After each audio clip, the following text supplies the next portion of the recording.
as, in a funny way, such a talk is a rite of passage for a graduate student, but it's also, in a peculiar way, a rite of passage for his PhD supervisor as well. And the only thing in this context, as I was thinking about it when driving here, was the notion of the relationship of supervisor to supervisee, sort of like parent to child.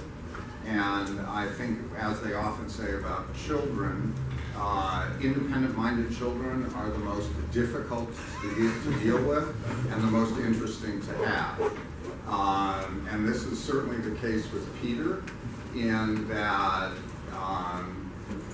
he is, in some sense, a role model for a graduate student, in the sense that he's very independent-minded, while at the same time listening to other people, but he has a clear sense of his own path.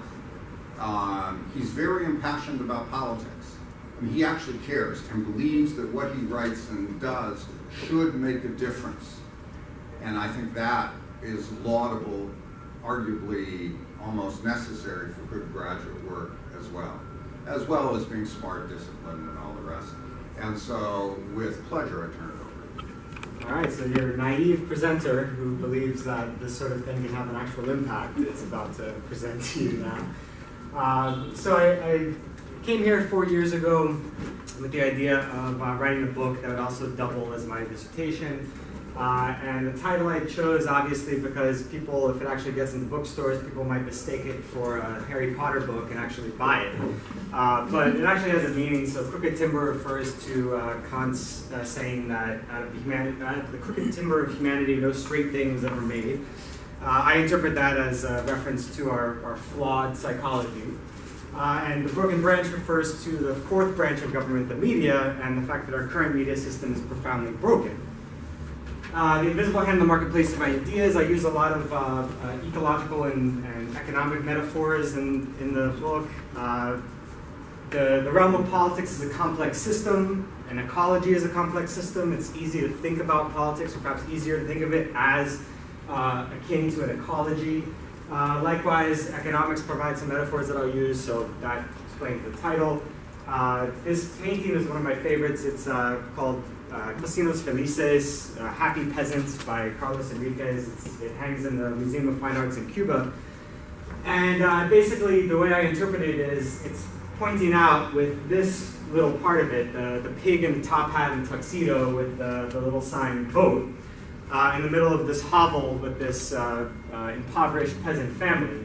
To what extent can you really have anything approaching democracy if you have people who are incapable of the luxury of spending hours upon hours informing themselves about the political options that they have? And this is the artist's way of showing that democracy is a sham when you don't meet the criteria that are required for democracy. And it kind of sums up the argument that I make in the book as well. So I start off with this quote from Montaigne: what kind of truth is this which is true on one side of a mountain but false on the other? And as we know, politics is filled with these sorts of truths. We have the truths of hardcore Trump supporters who believe that the truth is that this is a successful business person who knows the corrupt political system and has the drive, the will, and the ability to change it and make the American dream realizable again.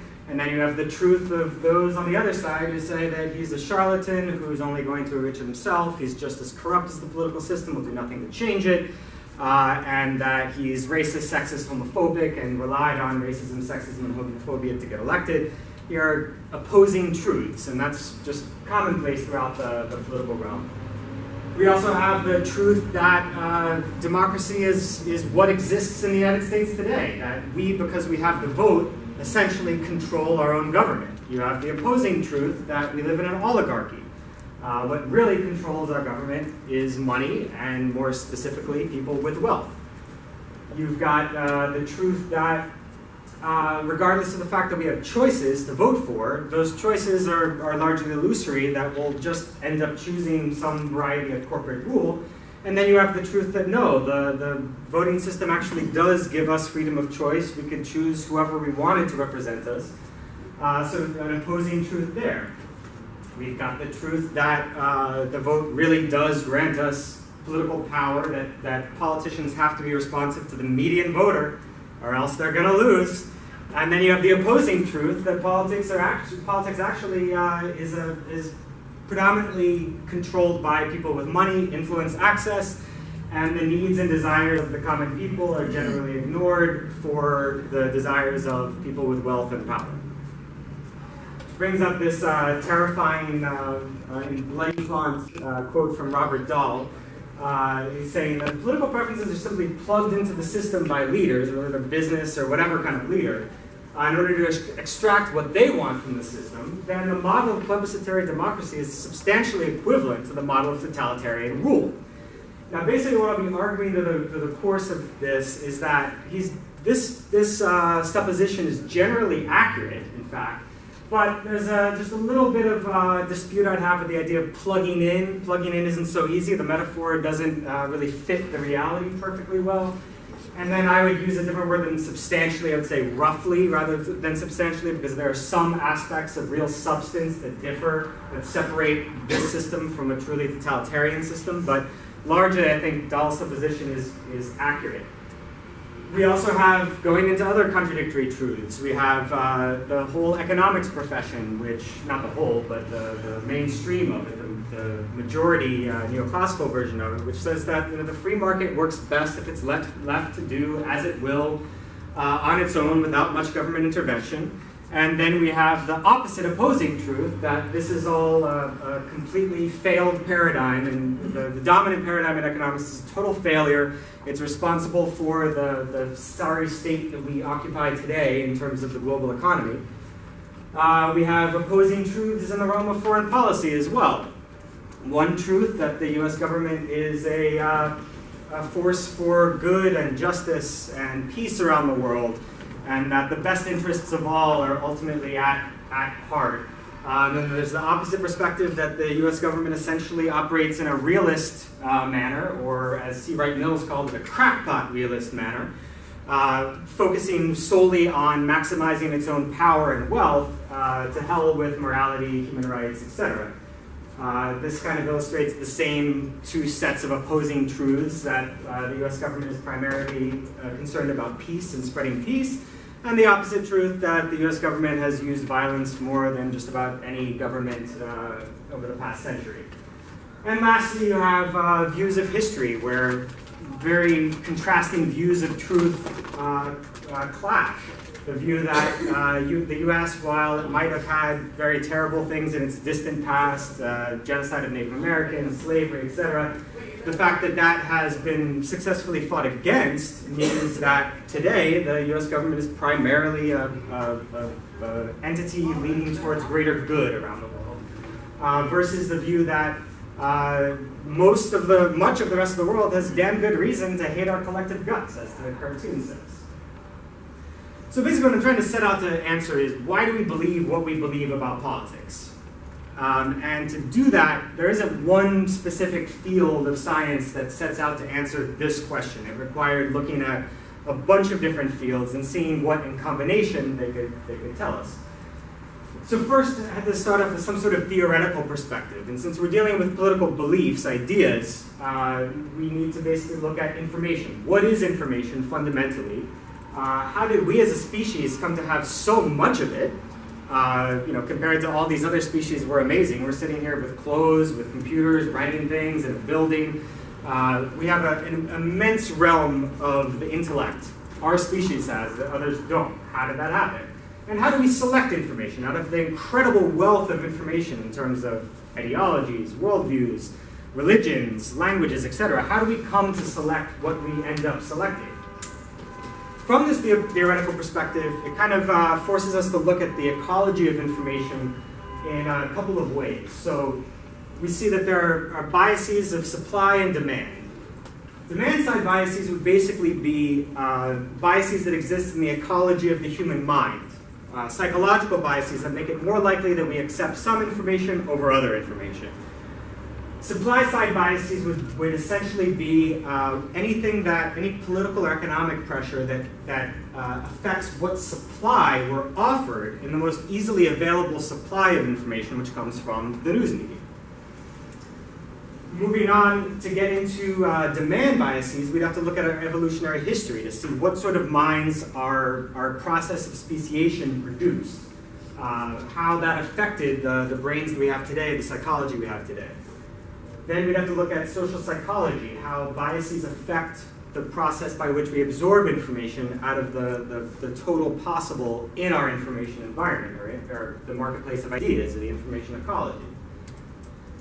Then we'd have to look, okay, so we come to understand the biases that exist in our mind. We know that there's a predominant source of supply of political information coming from the media.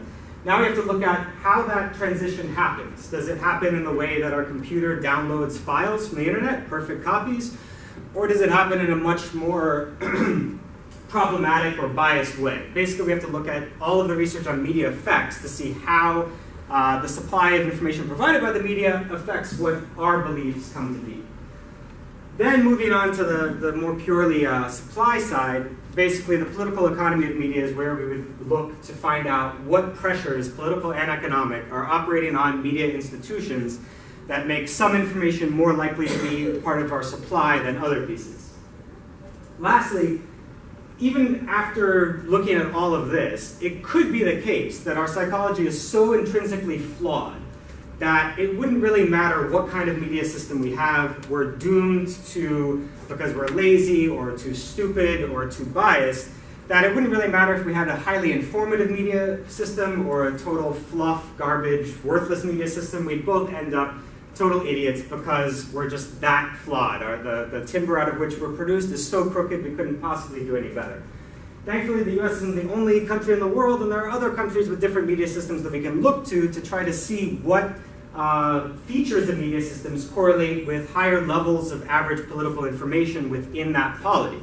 So we can look around the world to see what features of media systems seem to work better at providing the kinds of citizens that democracy requires, the informed citizen.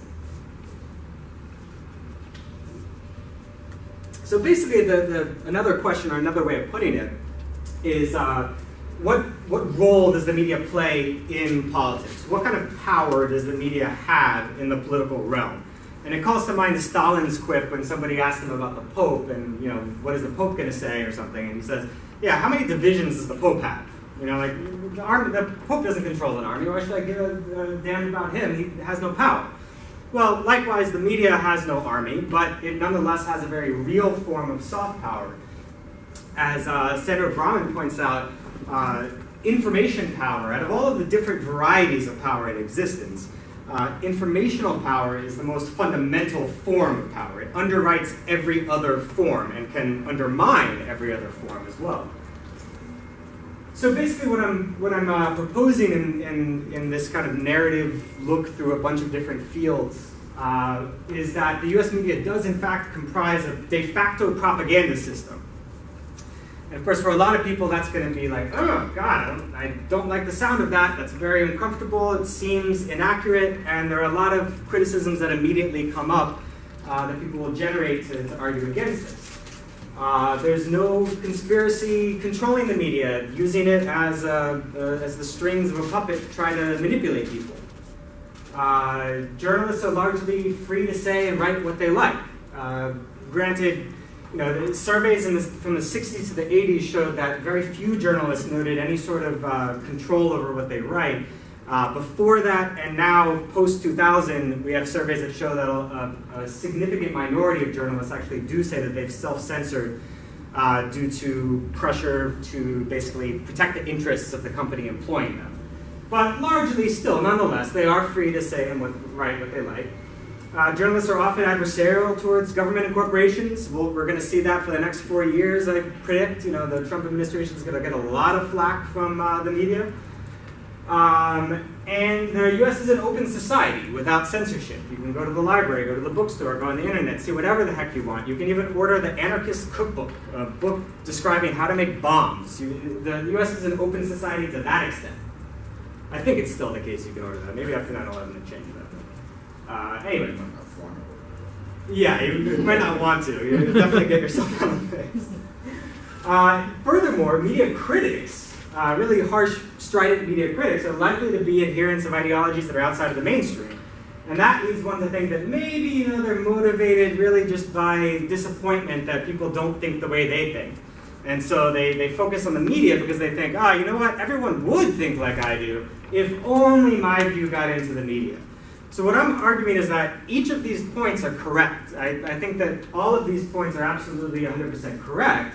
The thing is they don't constitute in the aggregate a rebuttal of the argument that the US nonetheless constitute a propaganda system. And that's what I'll be going into today. And basically the theoretical perspective that I start off from is arguing against this view. So this is a representation of Mount Olympus. So I think that our kind of implicit view of what we believe and what we don't believe out there is basically places us on a sort of intellectual Mount Olympus from which we can see the entirety of the realm of the intellect, all ideas, worldviews, ideologies, religions, etc. And we have chosen from among all those ideas that we see and know, and using our impeccable taste and judgment, we've selected only the good ones. We still know the ideas that we haven't selected. That's what it feels like. We just know them even better than the benighted adherents of those ideas themselves, because we know that they're dumb ideas. They don't. But we still understand this whole realm. That's, I think, what it just feels like, kind of the implicit epistemological perspective that people bring to bear on politics. And, but from the theoretical perspective that I come from, this is impossible. We've got to get rid of this idea. Probably nobody consciously actually thinks this, but implicitly we sort of act like this. Whoops. I put this up here just because I agree 100% with Friedman's perspective on this, that political science or social science should look at the underlying cause of political actions, and political actions are caused at their basis from ideas, beliefs. So we should basically do intellectual biographies of people to really explain why they believe what they believe and why they act the way they act. So I was thinking about making myself a guinea pig or a test subject and doing a quick intellectual biography of myself. But then as I was reading through, I came across this quote again, and I realized that might be really irritating, or it might have, I don't know, a bad reaction. Besides, I don't have the time for it. So I'm just going to skip through it really quickly, except to show this slide, which shows on the top some of my key intellectual influences at one point in my life. First political book that I read was Rush Limbaugh's The Way Things Ought to Be. Big influence on me, loved it. And then some other influences later in my life, but I want to bring up Manufacturing Consent, because basically, some people of you probably have read it out there. Yeah, so basically it argues that the US media comprises a propaganda system through structural factors, not through any sort of conspiratorial design. However, despite the lengths to which the authors attempted to argue that point, nonetheless, lots of people who read it interpreted it through a conspiratorial lens. They thought, well, this has to be a conspiracy somehow. And I think the reason for that misinterpretation is that there was no psychological theory provided here. Yeah, you can have a structure that in the aggregate produces a propaganda system, but the people in that structure, how are they able to continue on playing that role when you would think that at some point they would get wise to the fact that they're essentially propagandists, even though nobody's controlling them to be such.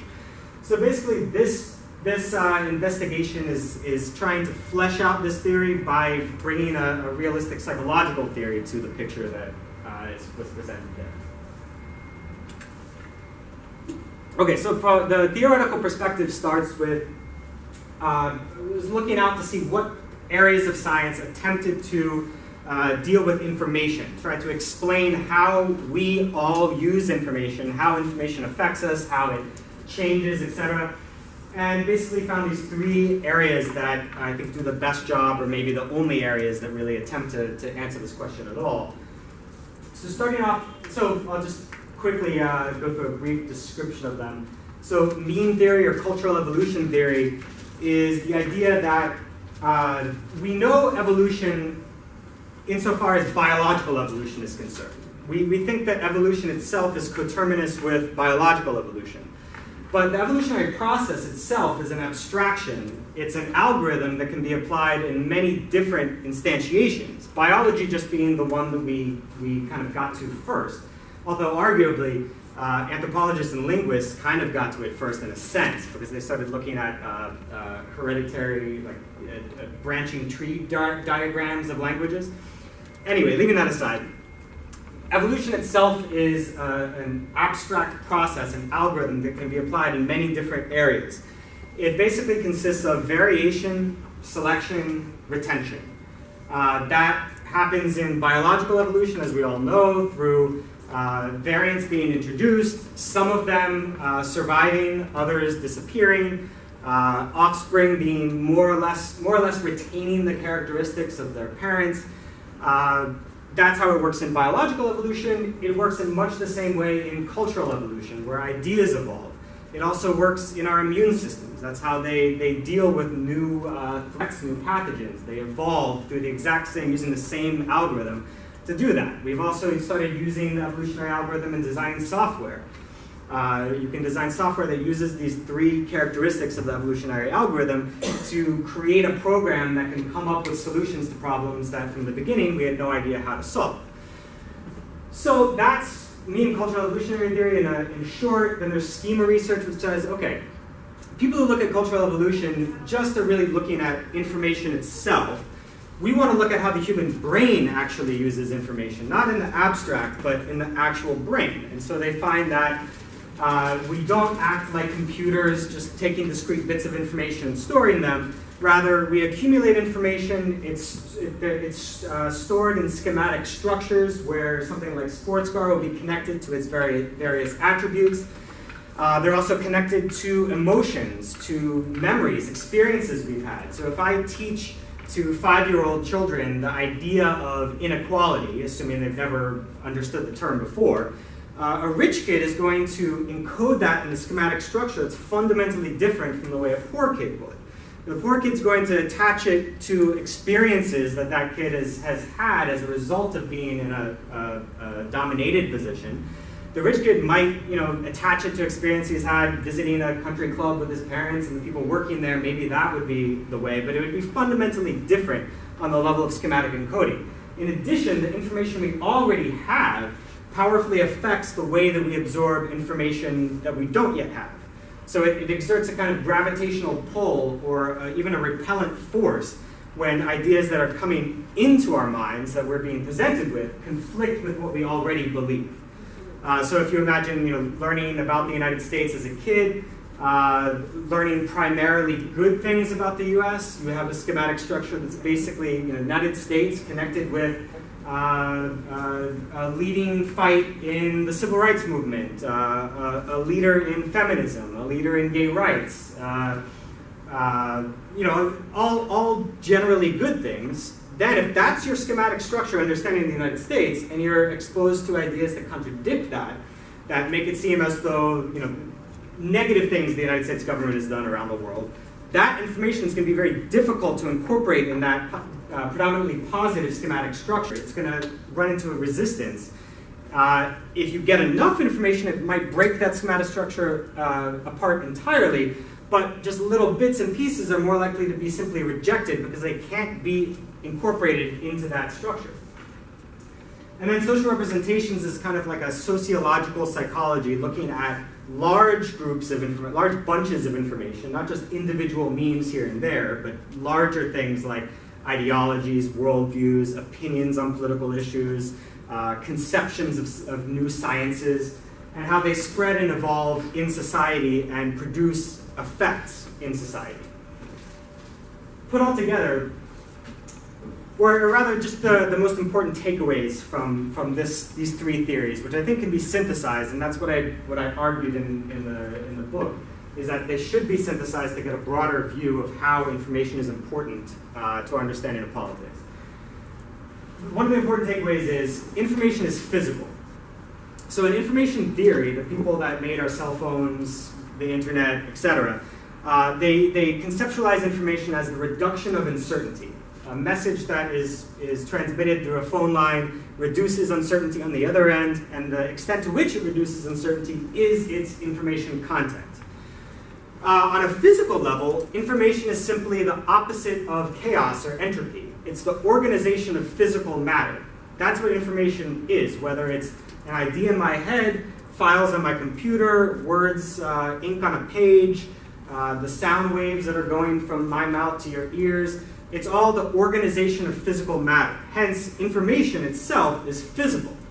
that forces, I think, a different view or a different perspective on the media itself, because we can no longer think of information as somehow ethereal or spiritual or just floating in the ether. We have to think of it as a physical thing that needs transportation from the places in the world out of which politically important events arise into all of our heads all throughout the world. So from this view then, the media then should be viewed as a massive system of logistics. It makes the logistics of Walmart or the US Army look like child's play compared to what the media ends up having to do to get information from all over the planet and delivering it to us so that it can end up inside of our heads. Last little point, there's some interesting work from psychologists at UCSD on conceptual blending, the way that our mind blends different ideas. And this even shows that memes or bits of information can be sexually reproduced in a way. So in biological evolution, we have sexual reproduction. Some characteristics from one parent and some from the other parent are come into the offspring. Likewise, with conceptual blending, we can take two ideas, bits of one idea, bits of another idea, and combine them into a blend. So we even have a version of sexual reproduction in mimetic evolution, or the evolution of ideas.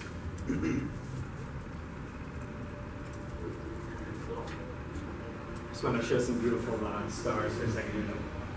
So when you combine these three perspectives and synthesize them, you end up getting the perspective that, I use this as an analogy to kind of explain this, or a metaphor to explain this. So if you imagine each of these stars is a fact, a meme, a piece of information about something of relevance to politics, whatever it is. You see all of these stars, all of these facts, the constellations that we draw in our own minds, the narratives that we tell ourselves to explain the political world. It's just a way of taking the facts that we know and combining them together in some meaningful whole so that we can have some purchase on the outside political world. So you can imagine that Orion here is, each one of these stars is a political fact of some relevance, and the lines, the imaginary lines that we produce between them that make up the constellation is the way that we take our individual bits of information, our knowledge, and create a political worldview or an opinion on a certain political topic.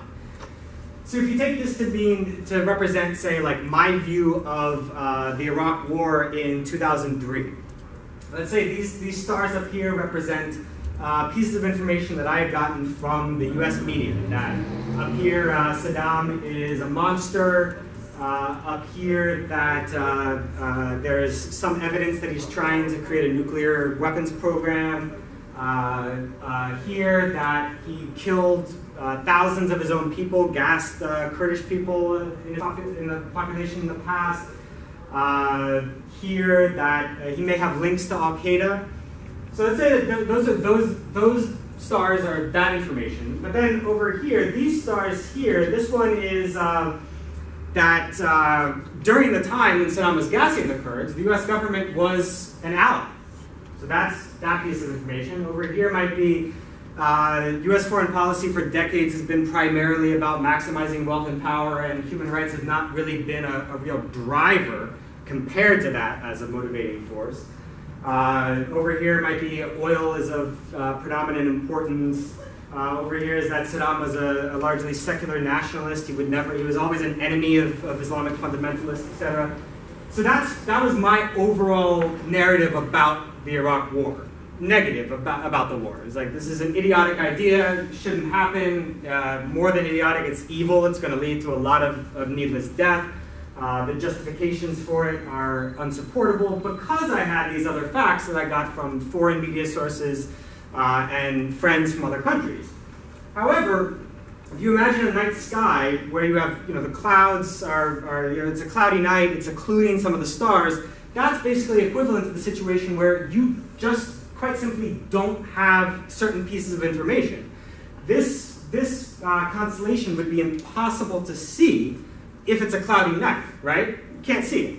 Likewise, if you don't have the bits of information that I have been exposed to about Saddam's ideology, what he thought of Islamic fundamentalism, Hans Blix's opinion about the likelihood that he has a WMD program, all of the negative pieces of information, my narrative, my explanation, my worldview, my understanding would have been quite simply impossible for you to conceptualize. You lack the constituent facts that this worldview, this perspective is built up on, is built of.